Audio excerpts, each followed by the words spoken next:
നമ്മളിപ്പോൾ കേരള സന്തോഷ് ട്രോഫി ക്യാമ്പിനാണുള്ളത്, എറണാകുളത്തെ അംബേദ്കർ സ്റ്റേഡിയത്തിൽ. ഇവിടെ എത്തിയപ്പോൾ ഞാനും എൻ്റെ ഫ്രണ്ട് ഞങ്ങൾ ഒരുമിച്ച് പണ്ട് ഫുട്ബോൾ ക്ലബ്ബുകളിലൊക്കെ വർക്ക് ചെയ്തിട്ടുള്ളതാണ്. അപ്പോൾ ഞങ്ങൾ രണ്ടുപേരും നോക്കി നിൽക്കുമ്പോഴായിരുന്നു ഒരു ചോദ്യം ചോദിച്ചത്, കേരളത്തിലെ അണ്ടർ 23 താരങ്ങളിൽ ടോപ്പ് 10 പ്ലെയേഴ്സ് ആര്? അപ്പോൾ ഇന്നത്തെ ഡിസ്കഷൻ ആ ടോപ്പിക് തന്നെ ആയിക്കോട്ടെ.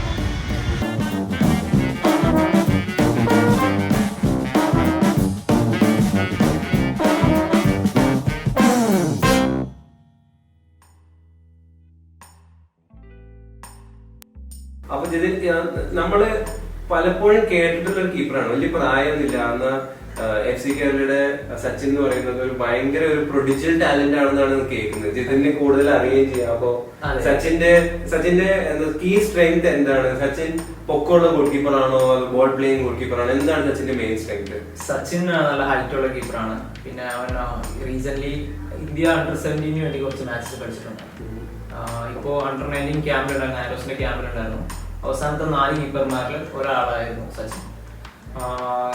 സീനിയർ ചാമ്പ്യൻഷിപ്പിനകത്ത് ഏറ്റവും മികച്ച ഗോൾ കീപ്പർ എന്ന് വേണമെങ്കിൽ പറയാം. ഇപ്പോ സന്തോഷ് ട്രോഫി ക്യാമ്പിലുണ്ട്. കഴിഞ്ഞ വർഷം ഉണ്ടായിരുന്നു, റിസർവ് താരമായിട്ടായിരുന്നു സച്ചിൻ ടീമിലുണ്ട്. എനിക്ക് തോന്നുന്നു സച്ചിൻ FC കേരളയ്ക്ക് വേണ്ടി മാച്ചസ് കളിച്ചിട്ടില്ല, പക്ഷെ അണ്ടർ 18 ഇതിനകത്തായിരുന്നു. വളരെ യങ് കീപ്പറാണ്, അത് കാരണം അണ്ടർ 18 വളരെ നല്ല ഹൈറ്റ് ഉള്ളൊരു കീപ്പറാണ്. അതേപോലെ തന്നെ നല്ല റിഫ്ലെക്സും കാലുകൊണ്ട് കളിക്കുന്ന ഒരു ബോൾ പ്ലേയിങ് ഗോൾ കീപ്പർ എന്ന് പറയുന്നതാണ്. ഒരു ബോൾ പ്ലേയിങ് ഗോൾ കീപ്പർ എന്ന് പറയുന്നത് ഇന്നത്തെ ഒരു ആവശ്യമുള്ള ഒരു ഘടകമായി മാറിയേക്കാണ്. ഓൾമോസ്റ്റ് ഇപ്പോൾ മിക്ക ടീമുകളിൽ അല്ലെങ്കിൽ സ്ട്രാറ്റജീസ് നോക്കുകയാണെങ്കിൽ നമുക്ക് പ്രത്യേകമായിട്ട് കാണാൻ പറ്റും, കാലിൽ വെച്ച് പന്ത് സ്റ്റോപ്പ് ചെയ്ത് നിർത്തുന്ന ഗോൾ കീപ്പേഴ്സ് ഓൾമോസ്റ്റ് എല്ലാ ടീമുകളും അത്യാവശ്യം ഇപ്പോൾ ഒരു എസെൻഷ്യൽ ഏതായി മാറിക്കഴിഞ്ഞു. അപ്പോൾ സച്ചിൻ ആ ഒരു കേപ്പബിലിറ്റി ഉള്ള ഒരു പ്ലെയർ ആണ്. തീർച്ചയായും അവന് ഇനിയും യങ് കീപ്പറാണ്, ഇനിയും ഉയരങ്ങൾ കീഴടക്കാൻ സാധ്യതയുള്ള ഒരു താരം കൂടിയാണ് സച്ചിൻ. എനിക്ക് എന്തായാലും തീർച്ചയായും വരുന്ന താരങ്ങളിൽ ഏറ്റവും മികച്ച താരം എന്ന് വേണമെങ്കിൽ, കേരളത്തിൽ നിന്ന് വരുന്ന ഏറ്റവും മികച്ച താരം എന്ന് വേണമെങ്കിൽ അവനെ വിശേഷിപ്പിക്കും.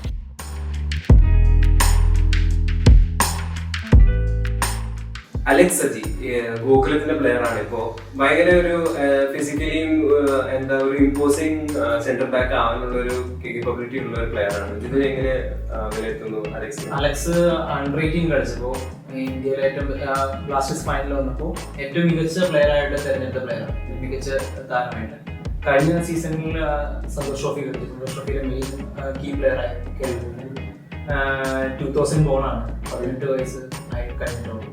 അപ്പോൾ ഇനിയും ഒരുപാട് ഉയരങ്ങൾ കീഴടക്കാൻ പറ്റുന്ന ഒരു പ്ലെയർ, എസ്പെഷ്യലി സെന്റർ ബാക്കിന്റെ പൊസിഷനിലാണ്. ഒരു 25-26 ഒക്കെ പക്ഷേ അവൻ ഇപ്പോഴും തന്നെ ഐ ലീഗ് ടീമിലേക്കാണ് സൈൻ ചെയ്തിരിക്കുന്നത്. അപ്പോൾ ഡെഫിനറ്റ്ലി അവൻ എന്തായാലും ഒരു ഗ്രോത്ത് നമുക്ക് പ്രതീക്ഷിക്കാം. ഗോകുലത്തില് ഈ സീസണിലെ ചാൻസ് ഉണ്ടാവും അവിടെ അലക്സിന് കളിക്കാൻ പറ്റുന്ന? ഈ സീസണിൽ അവന് ചിലപ്പോ സെന്റർ ബാക്ക് എന്ന പൊസിഷനിലേക്ക് ഒരു പക്ഷേ കളിക്കാൻ പറ്റുന്ന വരില്ല. കാരണം ഒന്നാമത് എനിക്ക് യങ്ങാണ്, എക്സ്പീരിയൻസ്ഡ് ആണ്. പക്ഷെ അവന് വരുന്ന വർഷങ്ങളിൽ 3 വർഷത്തെ കോൺട്രാക്ട് ആണ് അലക്സ് അവിടെ സൈൻ ചെയ്തിരിക്കുന്നത്. അപ്പോൾ വരുന്ന വർഷങ്ങളിൽ അവന് വിങ് ബാക്ക് ആയിട്ടോ അല്ലെങ്കിൽ അവന്റെ തന്നെ പൊസിഷനിലേക്ക് കളിക്കാനുള്ള സാധ്യതകൾ കാണുന്നു. കാരണം കുറച്ചുകൂടി ഒന്ന് മെച്യൂരിറ്റി ആവാനാണ് അവൻ. പക്ഷേ മാച്ച് കിട്ടുന്നതോടും അവന്റെ മെച്യൂരിറ്റി നല്ലൊരു പ്ലെയർ ആയി മാറും എന്ന് തന്നെയാണ് എനിക്ക് തോന്നുന്നത്.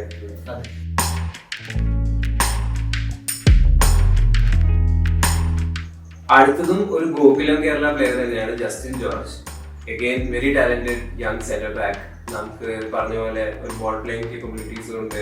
ഒരു എന്താ പറയാ, ഒരു നമ്മുടെ നാട്ടിൽ പണ്ടേ കുറെ സെന്റർ ബാക്സ് ഉണ്ട്, പക്ഷെ ഇപ്പോഴത്തെ ഒരു ജനറേഷൻ ഫുട്ബോളേഴ്സ് നോക്കി കഴിഞ്ഞാൽ അവർ കുറെ കൂടി കംഫർട്ടബിൾ ഉള്ള ബോളാണ്, അടിച്ച് കളയുന്ന ഒരു ഫുട്ബോളേഴ്സ് അല്ല. അപ്പോ അതിലൊരു ഒരു ടാലന്റ് ആയിട്ട് തന്നെ പറയണല്ലോ ജസ്റ്റിനെ അങ്ങനെ തന്നെ വിശേഷിപ്പിക്കാൻ പറ്റുന്ന ഒരു പ്ലെയർ ആണ്. ജസ്റ്റിന് ആദ്യം നമ്മൾ കേരള സന്തോഷ് ട്രോഫി അടിച്ചപ്പോൾ ആ ടീമിൽ ഉണ്ടായിരുന്ന പ്ലെയർ ആണ്. അതിന് മുമ്പ് ബംഗളൂരു FC കളിച്ചിരുന്ന, കഴിഞ്ഞ വർഷം അവൻ ഐ ലീഗിൽ കുറച്ച് മത്സരങ്ങളും കളിച്ചത്. അപ്പോൾ ജസ്റ്റിൻ ഒരു ഹൈലി ടാലന്റഡ് പ്ലെയർ തന്നെയാണ്. എനിക്ക് തോന്നുന്നു ഈ സീസൺ അവന്റെ ആയിരിക്കും എന്ന് തന്നെ പ്രതീക്ഷിക്കും. കാരണം ഡ്യൂറൻ കപ്പിൽ വളരെ നല്ല പെർഫോമൻസ് ആയിരുന്നു ജസ്റ്റിൻ്റെ. നല്ല ഫിസിക്കൽ കണ്ടീഷൻ ഉള്ള ഒരു പ്ലെയർ ആണ്, നല്ല ഹൈറ്റ് അതേപോലെ തന്നെ ഫിഗർ ഉള്ള ഒരു പ്ലെയർ ആണ്. തീർച്ചയായും അവൻ എന്തായാലും ഒരു നെക്സ്റ്റ് കമ്മിങ് ബെസ്റ്റ് എന്ന് വേണമെങ്കിൽ പറയാം. എന്താണ് ഒരു മെയിൻ കീ സ്ട്രെങ്ത്സ് എന്താണ് ജസ്റ്റിൻ? ഏരിയൽ കേപ്പബിലിറ്റി അത്യാവശ്യമുള്ള ഒരു പ്ലെയർ ആണ്. നല്ല ബോൾ കിട്ടുമ്പോൾ ടെൻഷൻസ് ഒന്നുമില്ല, ഫ്രീ ആയിട്ട് കളിക്കാൻ പറ്റുന്ന ഒരു പ്ലെയർ ആണ്. പിന്നെ എല്ലാ ബോളും അടിച്ച് പൊക്കി കളിക്കുന്ന ടൈപ്പ് പ്ലെയറുകൾ. അപ്പൊ അത് കാരണം അവനൊരു ഇനി യങ് പ്ലെയർ ആണ്. ചിലപ്പോൾ ഈ സീസൺ അല്ലെങ്കിൽ ഈ സീസൺ എന്തായാലും ചാൻസ് ഉണ്ടാവും. ഇനി വരുന്ന സീസണുകളിൽ എന്തായാലും നമുക്ക് അവരെ കാണാം. ഞങ്ങള് ഇത് രണ്ടുപേരെ ഐഡന്റിഫൈ ചെയ്തുള്ളൂ. അതിൽ കൂടുതലും ടാലന്റ് സെന്റർ ബാക്ക് കളിക്കാൻ കേരളത്തിലുണ്ടല്ലേ. വേറെ ഒന്നുള്ളത് അമൽദാസ് ചർച്ചിൽ നിന്ന് റീസെന്റ് സൈൻ ചെയ്ത പ്ലെയറാണ്. പക്ഷെ ആള് റീസെന്റ് കുറച്ച് out of form due to injury ഒക്കെയാണ്. പിന്നെ പറഞ്ഞുള്ളത് അജിൻഡോ, ചെന്നൈ FC കളിക്കുന്നത്. അദ്ദേഹവും അണ്ടർ 17 ഉണ്ടാകുന്ന ഒരു പ്ലെയറാണ്. ക്യാമ്പിലൊക്കെ പോയിരുന്ന പ്ലെയറാണ്. വളരെ മികച്ചൊരു പ്ലെയറാണ്. അജിനും ഈ പറഞ്ഞ പോലെ ഹൈലി ടാലന്റ് ആണ്. പക്ഷേ ഇപ്പോഴത്തെ കണ്ടീഷനിൽ എനിക്ക് കുറച്ചുകൂടി ചാൻസ് തോന്നുന്ന പ്ലെയർ ആയിരിക്കും. പിന്നെ ഒന്നുള്ളത് ഷഹബാസ് അഹമ്മദ്, അണ്ടർ ആരോസ് ടീമിനകത്ത് ഉണ്ടായിരുന്ന പ്ലെയറാണ്. പക്ഷേ ഷഹബാസ് കുറച്ചുകൂടി എക്സ്പീരിയൻസ്ഡ് ആണ്. പിന്നെ പറഞ്ഞുള്ളത് റാഫിയാണ്. അവൻ ഇന്ത്യൻ അണ്ടർ 19 ടീമിന്റെ ഭാഗമാണ്. പക്ഷേ എനിക്ക് കുറച്ചും കൂടി തോന്നിയിട്ടുള്ള രണ്ട് പ്ലേയേഴ്സ് ഇത് അലക്സും സെന്റർ ബാക്ക് കോമ്പിനേഷൻ തന്നെ പറയാനല്ലേ. ഉവേസ് എന്ന് പറയുന്നതിന് മുമ്പ് നമ്മൾ പറയേണ്ട ഒരു കാര്യം, ഓസോൺ കേരള FC തന്നെ പേരിടേണ്ട സമയമായത്. അത്രയും മലയാളി പ്ലേയേഴ്സ് ആണ്. ആ മലയാളി പ്ലേയേഴ്സ് ഒട്ടുമിക്കതിനെയും അവിടെ വിടാൻ കാരണം ഈ ജിതിൻ തന്നെയാണ്. അപ്പൊ ഉവേസിനെ എങ്ങനെ വിലയിരുത്തുന്നു? ഒരു നല്ല ഗിഫ്റ്റഡ് ലെഫ്റ്റ് ഫുട്ടർ ആണെന്ന് ഞാൻ കേട്ടു. ലെഫ്റ്റ് ഫുട്ടർ ആണ് ഉവേസ്. 2 സീസണുകളോളം സെക്കൻഡ് ഡിവിഷൻ കളിച്ച എക്സ്പീരിയൻസ് ഉള്ള പ്ലെയർ ആണ്. അണ്ടർ 23 ആണ് ആള്. മുമ്പ് ബർദർസിനായിരുന്നു. അത് കഴിഞ്ഞിട്ട് സുദേവയ്ക്ക് വേണ്ടി സെക്കൻഡ് ഡിവിഷൻ കളിച്ചു. പിന്നീട് FC കേരളയ്ക്ക് വേണ്ടി സെക്കൻഡ് ഡിവിഷൻ കളിച്ചു. പിന്നീട് 2 വർഷം അവൻ കൃഷിക്ക് വേണ്ടിയിട്ടാണ് കളിച്ചത്. പ്രൈമറിലി ഒരു സെന്റർ ബാക്ക് ആണ്. പക്ഷെ ആള് ലെഫ്റ്റ് ഫുട്ടർ ആയതുകൊണ്ട് ആൾക്ക് വിങ് ബാക്ക് ആയിട്ട് കളിക്കാൻ കഴിയുന്ന പ്ലെയറാണ്. ഒരു ഇനിയും കയറി പോകാൻ സാധ്യതകളുള്ള ഒരു പ്ലെയറാണ്. ഓസോണിൽ തീർച്ചയായും കോച്ച് മൗൾഡ് ചെയ്യുവാണ്, നല്ല രീതിയിൽ മൗൾഡ് ചെയ്യും എന്ന് വിചാരിക്കാം. എന്തുകൊണ്ടാണ് ഈ ഓസോൺ ഇത്രയും ഒരു ഹോട്ട്സ്പോട്ട് ആയിരിക്കുന്ന മലയാളി പ്ലേയേഴ്സിന്റെ? ഓസോണിന് പ്രൈമറിലി അവർക്ക് കേരള പ്ലേയേഴ്സിനോട് ഭയങ്കര, ഹെഡ് കോച്ചിന് കേരള പ്ലേയേഴ്സിന് ഭയങ്കര താല്പര്യമാണ്. അതിന് കാരണം എന്തെന്ന് വെച്ച് കഴിഞ്ഞാൽ നമ്മുടെ അനസിനെ പോലെയുള്ള പ്ലേയേഴ്സിനെ എല്ലാം കൊണ്ടുവന്നത് ഡേവ് ബൂത്താണ് ഹെഡ് കോച്ച്. അസിസ്റ്റന്റ് കോച്ചായിട്ട് നോയൽ വിൽസൺ ആണ് ടീമിന്. നോയൽ വിൽസൺ എന്ന് പറഞ്ഞ കോച്ചിനെ പറ്റി പറയുകയാണെങ്കിൽ അദ്ദേഹം പല ടീമുകൾക്ക് വേണ്ടി, പ്രത്യേകിച്ച് മലയാളി താരങ്ങളോട് ഒരുപാട് എക്സ്പീരിയൻസ് ഉള്ള കോച്ചുമാണ്. അപ്പൊ അദ്ദേഹത്തിന് പ്രൈമറിലി ടാലന്റ് ആയിട്ടുള്ള പ്ലേയേഴ്സിനെ, ടാലന്റ് മാത്രമേ സ്പോട്ട് ചെയ്യുന്ന ഇതാണ്. അപ്പോൾ ഈ പ്ലേയേഴ്സ് അവിടെ ട്രയൽസിന് പോയപ്പോൾ അവരുടെ മാച്ചിന്റെ പെർഫോമൻസ് എല്ലാം നോക്കിയിട്ടാണ് കോച്ച് എടുത്തത്. കോച്ചിന് ഹൈലി സാറ്റിസ്ഫൈഡ് ആണ് ഈ പ്ലേയേഴ്സിന്റെ കാര്യം. അപ്പോൾ എന്തായാലും തീർച്ചയായും അവരെ നല്ല രീതിയിൽ മോൾഡ് ചെയ്യുകയും കുറെ കൂടി പ്രൊഫഷണൽ ഇതിനകത്താവാൻ പറ്റും എന്ന് തന്നെ വിചാരിക്കുന്നു. ഒവൈസ് എന്തായാലും എടുത്തു പറയേണ്ട ഒരു പ്ലെയർ തന്നെയാണ്. അത്ര ഹൈലി പോപ്പുലർ അല്ലെങ്കിലും ആ പ്ലെയർ നമ്മുടെ നാട്ടിൽ തന്നെ അത്യാവശ്യം ഏറ്റവും നന്നായി കളിക്കുന്ന ഒരു പ്ലെയറിലൊരാളാണ്.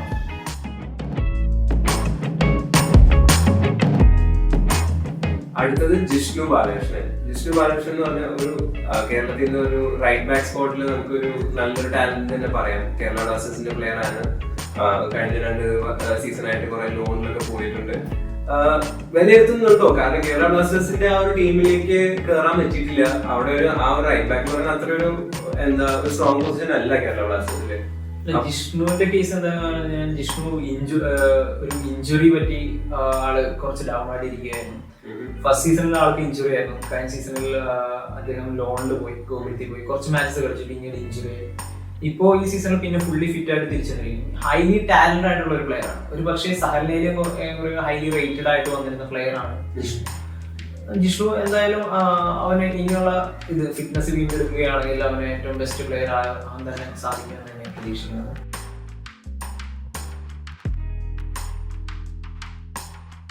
മിഡ്ഫീൽഡ് എന്ന് പറഞ്ഞാൽ കേരളത്തിലെ ഒരു ഭയങ്കര ടാലന്റഡ് മിഡ്ഫീൽഡ് തന്നെയാണ്. അത്ര അധികം പ്ലേയേഴ്സ് നമുക്ക് ചൂസ് ചെയ്യാനുണ്ട്. അതുകൊണ്ട് തന്നെയാണ് ഞങ്ങൾ ഒരു 4-4-2 ഫോർമേഷൻ 4 മിഡ്ഫീൽഡേഴ്സിനെ കയറ്റാലോ എന്ന രീതിയിൽ നമ്മൾ പറയുന്നത്. അതിൽ ആദ്യം തന്നെ ഡിസ്കസ് ചെയ്യേണ്ടത് രാഹുൽ KP ആണ്. Very talented player. പല പൊസിഷനിലും കളിക്കാൻ പറ്റുന്ന ഒരു പ്ലെയർ ആണ്. ഞങ്ങളിപ്പോ ഞങ്ങളുടെ ഈ ഒരു ഫോർമേഷനിൽ 4-4-2 ലെഫ്റ്റ് വിങ്ങിലാണ് ഇട്ടേക്കുന്നത്. അപ്പോ രാഹുൽ KPനെ പറ്റി പറയുകയാണെങ്കിൽ, രാഹുൽ KPനെ പറ്റി ഞാൻ അധികം പറയേണ്ട കാര്യമില്ല. ഐ മാച്ചസ് ഒരുപാട് എക്സ്പീരിയൻസ് ഉള്ള ആളാണ്. അണ്ടർ 17 വേൾഡ് കപ്പ് കളിച്ച പ്ലെയർ ആണ്. കേരളത്തിൽ നിന്ന് വരുന്ന ഏറ്റവും മികച്ച ടാലന്റുകളിൽ ഒന്നാണ് തീർച്ചയായും രാഹുൽ. എവിടെ വേണമെങ്കിലും കളിക്കാം. ലെഫ്റ്റ് വിങ് കളിക്കാം, സെന്റർ കളിക്കാം, വിങ് ബാക്ക് ആയിട്ട് കളിക്കാം, സെക്കൻഡറി സ്ട്രൈക്കർ, എല്ലാ പൊസിഷനിലും കളിക്കാൻ പറ്റുന്ന പ്ലെയർ. അപ്പൊ ഞങ്ങൾ പ്രത്യേകിച്ച് എടുത്ത് പറയേണ്ടതായിട്ട് ഒരു കാര്യമില്ല. ആ പ്ലെയർ ഞങ്ങളിപ്പോ ലെഫ്റ്റ് ബാക്കാണ് കളിപ്പിക്കുന്നത്. കാരണം എല്ലാ പൊസിഷനിലും കളിക്കാൻ പറ്റുന്നതും മറ്റുള്ളവരെ ഉൾപ്പെടുത്തണം എന്നുള്ളത് കൊണ്ട് മാത്രമാണ് അങ്ങനെ ചെയ്തിരിക്കുന്നത്. അത് കഴിഞ്ഞ എപ്പിസോഡ് ഞങ്ങൾ പറയുണ്ടായി, ജോപ്പോട് കഴിഞ്ഞിട്ട് ഇത്രയും ഒരു വേഴ്സറ്റൈൽ പ്ലെയർ രാഹുൽ കേക്ക് തന്നെയാണ്. ആ ജോപ്പോയുടെ ലെവലിൽ അല്ലെങ്കിൽ അതിൽ കൂടുതൽ എത്തുന്നുള്ള ഒരു പ്രതീക്ഷയും ഞങ്ങൾ ശരിക്കും കാണുന്നത്. തീർച്ചയായും.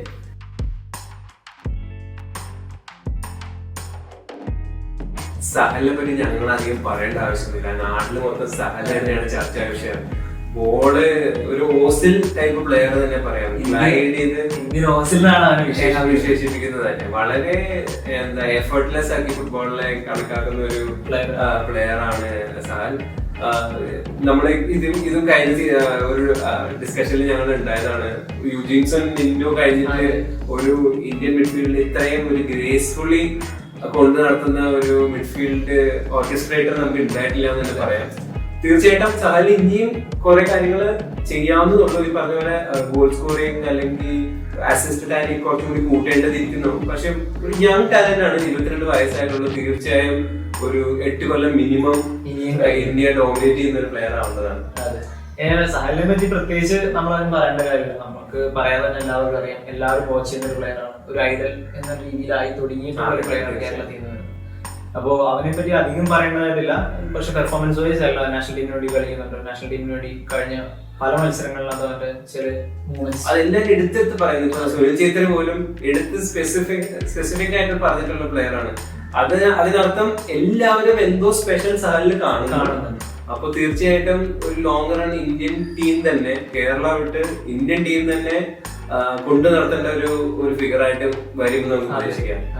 ഇപ്പോ ഉള്ള ടീമിലേക്കുള്ള ഫോക്കസ് അല്ലെങ്കിൽ അവരുടെ മാച്ചിലുള്ള ഫോക്കസ് എല്ലാം നിലനിർത്തി കഴിഞ്ഞാൽ തീർച്ചയായും സുനിൽ ഛേത്രിയുടെ ലെവലിൽ ഒരുപക്ഷെ മറികടക്കാനുള്ള ഒരു ടാലന്റ് സാധ്യതയുള്ള.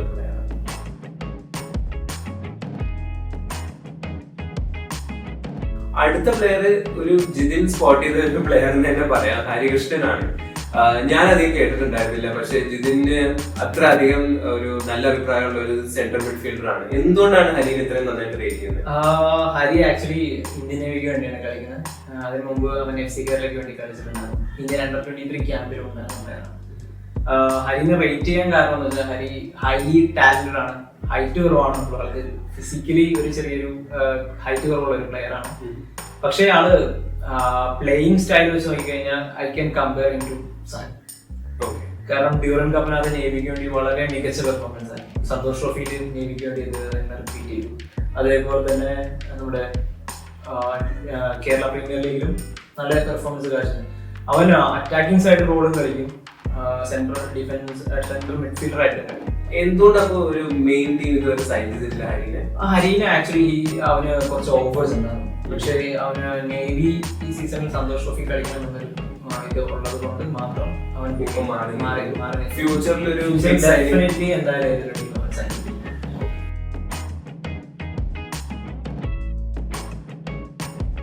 അടുത്തായി പറയേണ്ടത് നമ്മുടെ റൈവൽ ക്ലബിന് വേണ്ടി കളിക്കുന്ന ലിയോൺ അഗസ്റ്റിനെ പറ്റിയാണ്. ബാംഗ്ലൂർ FC പ്ലെയർ ആണ്.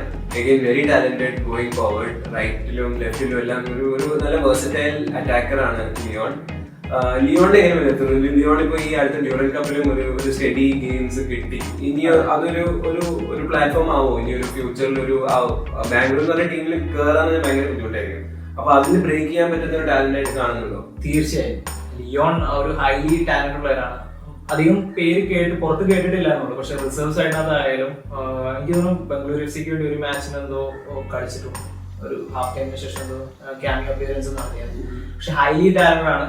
നല്ല പേസി വിങ്ങർ ആണ്. ഡ്യൂറൻ കപ്പിനകത്ത് ഓൾമോസ്റ്റ് മിക്ക മാച്ചസിലും ഗെയിം ചേഞ്ചർ ആയിട്ട് കളിച്ചത് ലിയോൺ ആണ്. എനിക്ക് തോന്നുന്നു ഒരു ഗോളും 2-3 അസിസ്റ്റോട്ടും ചെയ്തായിരുന്നു. ഒരു മാച്ചിൽ വളരെ ആർമി റെഡിനെതിരെ വളരെ നല്ലൊരു പെർഫോമൻസ് കാഴ്ചവെച്ചത്. ലിയോൺ എന്തായാലും നെക്സ്റ്റ് ബെസ്റ്റ് എന്ന് പറയാൻ പറ്റുന്ന ഒരു പ്ലെയർ തന്നെയാണ് കേരളത്തിൽ. ഞങ്ങൾ വീണ്ടും സ്ട്രെസ് ചെയ്യുന്നു, ഞങ്ങളുടെ ഈ 4-4-2 ഫോർമേഷനിൽ സ്യൂട്ട് ചെയ്ത 4 പ്ലേയേഴ്സിനെയാണ് ഞങ്ങൾ ഐഡന്റിഫൈ ചെയ്തിരിക്കുന്നത്. ഇത് തന്നെയാവണം കേരളത്തിലെ ബെസ്റ്റ് 4 സെൻട്രൽ മിഡ്ഫീൽഡേഴ്സ് അല്ലെങ്കിൽ മിഡ്ഫീൽഡേഴ്സ് എന്ന് പറയാൻ നമ്മൾ കൊണ്ടാവില്ല Under-23 കാറ്റഗറിയിൽ. നമ്മൾ മിസ് ചെയ്ത പ്ലേയേഴ്സിൽ ആരെങ്കിലും പറയുകയാണെങ്കിൽ ഒരുപാട് പേര്. മിഡ്ഫീൽഡ് എന്ന് പറയുന്ന ഒരുപാട് പ്ലേയേഴ്സ് വരുന്ന ഒരു പൊസിഷനാണ്. കേരളത്തിന് പ്രത്യേകിച്ച് ഒരുപാട് അധികം പ്ലേയേഴ്സ്. എടുത്തു പറയുകയാണെങ്കിൽ നമ്മൾ മിസ് ചെയ്ത കുറച്ചധികം നല്ല ബെസ്റ്റ് ടാലൻസ്. അതിലൊന്ന് FC ഗോവയിൽ കളിക്കുന്ന ക്രിസ്റ്റിയാസ്. കഴിഞ്ഞ വർഷം സന്തോഷ് ട്രോഫി ടീമിലുണ്ടായിരുന്നു. സ്ട്രൈക്കർ ആയിട്ടായിരുന്നു ക്രിസ്റ്റി കളിച്ചത്. പക്ഷെ FC ഗോവനെ മിഡ്ഫീൽഡർ ആയിട്ടാണ് കാണുന്നത്. ഡ്യൂറന്റ് കപ്പിലും കളിച്ചത്. വളരെ നല്ലൊരു പെർഫോമൻസ്. Goal scoring instinct. അതെ, ഗോൾ സ്കോറിംഗ് ഇൻസ്റ്റിങ്ക്റ്റ് ആണ്. അവൻ ശരിക്കും ഡിഫൻസീവ് മിഡ്ഫീൽഡർ ആയിട്ടാണ് കളിച്ചിരുന്നെങ്കിലും അവനെ അവിടെ കാണുന്ന അറ്റാക്കിംഗ് മിഡ്ഫീൽഡർ റോളിനകത്താണ് കാണുന്നത്.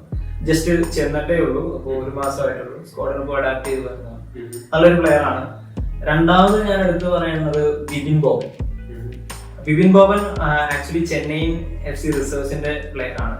ഡ്യൂറന്റ് കപ്പിൽ കളിച്ചായിരുന്നു. അതേപോലെ സീനിയർ ടീമിന്റെ ഒപ്പം പല മാച്ചസിലും ബെഞ്ചിലുണ്ടായിരുന്ന ഒരു പ്ലെയർ ആണ്.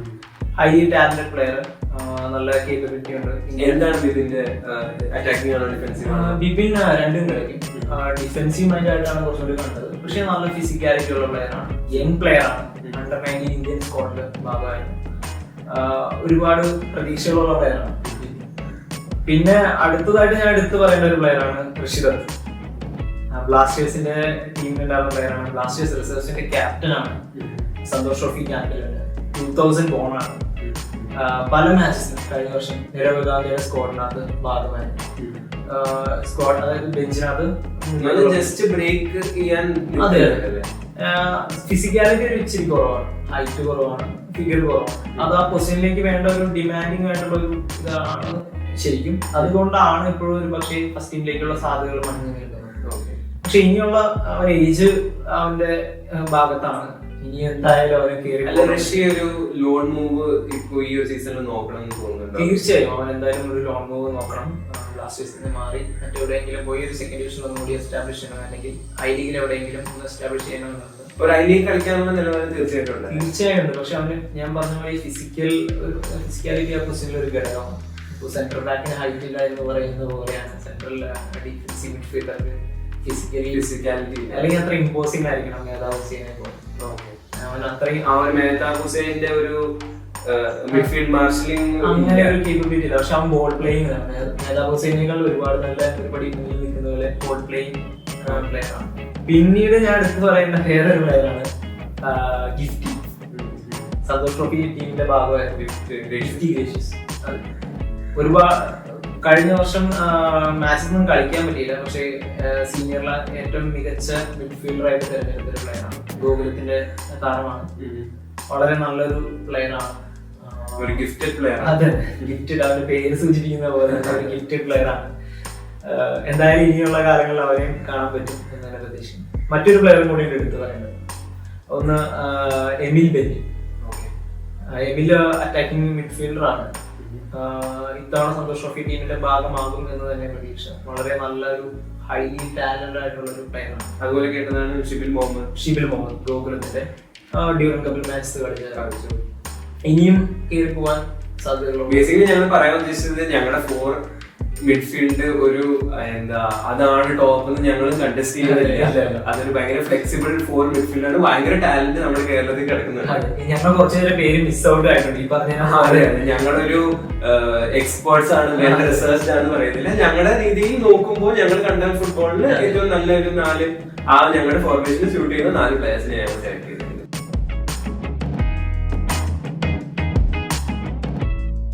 ആഷിഖിനെ പറ്റി ഇനി നമുക്കൊന്നും പറയേണ്ട ആവശ്യമില്ല. ഇപ്പൊ ഈ ഒമാനെതിരെയുള്ള മാച്ചിലായാലും ആഷിഖിന്റെ ടാലന്റ് ആയിരുന്നു. സത്യം പറഞ്ഞാൽ ആ ഒരു മാച്ചില് എന്റെ അഭിപ്രായത്തിൽ India's man of the match performance തന്നെയായിരുന്നു. അറ്റാക്കിങ്ങില് വളരെ ഗിഫ്റ്റഡ് ആയിട്ടുള്ള ഒരു ടാലന്റ് ആണ് ആഷിഖ്. അതുപോലെ തന്നെ ഒരു ഫ്ലെക്സിബിൾ ആണ്. വേണമെങ്കിൽ വിങ്ങി കളിക്കാം, അല്ലെങ്കിൽ സെക്കൻഡറി സ്ട്രൈക്കറായിട്ട് കളിക്കാം. ഒരു ഡ്രൈവ് ഉണ്ട് ആൾക്ക്. നമുക്കൊരു ബോൾ പാസ് ചെയ്ത് കഴിഞ്ഞാൽ അത് അറ്റാക്ക് ചെയ്ത് കൊണ്ടുവരും, എന്തെങ്കിലും ഔട്ട്പുട്ട് വരും എന്നുള്ള ഒരു പ്രതീക്ഷ തരുന്ന ഒരു പ്ലെയർ ആണ്. ആഷിഖ് ഇപ്പോ പുറമേ പോയി കളിച്ച എക്സ്പീരിയൻസ് ആയിട്ടുള്ള പ്ലെയർ ആണ്. ഒരു ഏകദേശം ഒരു 2 മാസത്തോളം സ്പെയിനിൽ കളിച്ചായിരുന്നു. വില്ലറയിലാണ്. പിന്നെ പൂനെ FC മുതലായ ടീമുകളിലൂടെ ഉയർന്നു വന്ന ഒരു താരമാണ്. ഏറ്റവും മികച്ച ടാലന്റ് എന്ന് വേണമെങ്കിൽ പറയാം. കാരണം ഇപ്പോൾ നാഷണൽ ടീമിൽ കളിക്കുന്നു. കേരളത്തിലെ ഏറ്റവും ബെസ്റ്റ് ടാലന്റ് എന്ന് പറയുന്നത് ഈ നമ്മുടെ ടീമിലെ ഏറ്റവും ബെസ്റ്റ് പ്ലെയർ എന്ന് പറയുന്നത് സഹലുണ്ട്. ഓപ്പോസിറ്റ് കളിക്കാൻ. അതെ, സഹലും ആഷിഖും തമ്മിലുള്ള ഒരു കോമ്പറ്റീഷൻ ആണല്ലേ. തീർച്ചയായും ചിലപ്പോൾ രാഹുൽ കേപിയും ആ ഒരു ലെവലിലേക്ക് ഒരു സീസൺ നമുക്ക് കാണിച്ചു തരുന്നുള്ള. രാഹുലുണ്ട് കേരളത്തിലെ ബെസ്റ്റ് ടാലന്റ് എന്ന് പറയാൻ നമുക്ക് ഇപ്പോഴും പറ്റില്ല. ബംഗളൂരുവിനകത്ത് അവൻ ഇപ്പൊ റീസെന്റ് ബംഗളൂരു ട്രാൻസ്ഫറിൽ നടന്നിട്ടുണ്ട്. ബംഗളൂരുവിനകത്ത് എന്തായാലും കുറെ കൂടി എസ്റ്റാബ്ലിഷ്ഡ് ആവും എന്ന് തന്നെയാണ് പ്രതീക്ഷ. ബാംഗ്ലൂർ പോകാണ്ട് കേരളത്തിൽ വരാനല്ല പറഞ്ഞ പോലെ ഒരു വളരെ ഇമ്പോർട്ടന്റ് കാര്യമാണ്. കാരണം ബാംഗ്ലൂർ FC ഒരു അവരുടെ സെറ്റപ്പിൽ വന്നു കഴിഞ്ഞാൽ പ്ലെയർ എന്തായാലും ഇമ്പ്രൂവ് ആകും. ഇപ്പൊ നമ്മള് കാബ്ര, ബേക്കെ ഇവരൊക്കെ ഒരു ആവറേജ് പ്ലെയർ ആയിരുന്നു. എന്റെ ഒരു നിഗമനത്തിൽ ഒരു ആവറേജ് പ്ലെയർ. അവര് ബാംഗ്ലൂർ എത്തിയപ്പോ പെട്ടെന്ന് ഒരു വേറെ ലെവൽ പ്ലെയേഴ്സ് ആയി മാറും. അപ്പൊ തീർച്ചയായിട്ടും ആഷിക്കിനും അങ്ങനെ ഒരു ഇമ്പാക്ട് ഉണ്ടാവുന്നതിന് പ്രതീക്ഷിച്ചു. ഇവര് മാത്രമല്ല, ഒരുപാട് താരങ്ങളുണ്ട്. ഇപ്പോ യൂജൻസ് ലിംഗ്ലോ ആയാലും അദ്ദേഹം വന്നപ്പോ അത്ര വലിയ നമ്മള് കേട്ടിട്ട് പോലും ഉണ്ടായിരുന്നില്ലല്ലോ. പിന്നെ അങ്ങനെ ഒരുപാട് പ്ലേയേഴ്സ്. എന്തിന് വിനീത് തന്നെ ഒരു ബ്രേക്ക് ത്രൂ സീസൺ ബാംഗ്ലൂർ FC-ലാണ് വിനീതിന്റെ ഒരു ക്വാളിറ്റി ഐഡന്റിഫൈ ചെയ്യാൻ. വിനീത്, റിനാൻഡോ, അങ്ങനെയുള്ള ഒരുപാട് താരങ്ങൾ, ഒരുപാട്.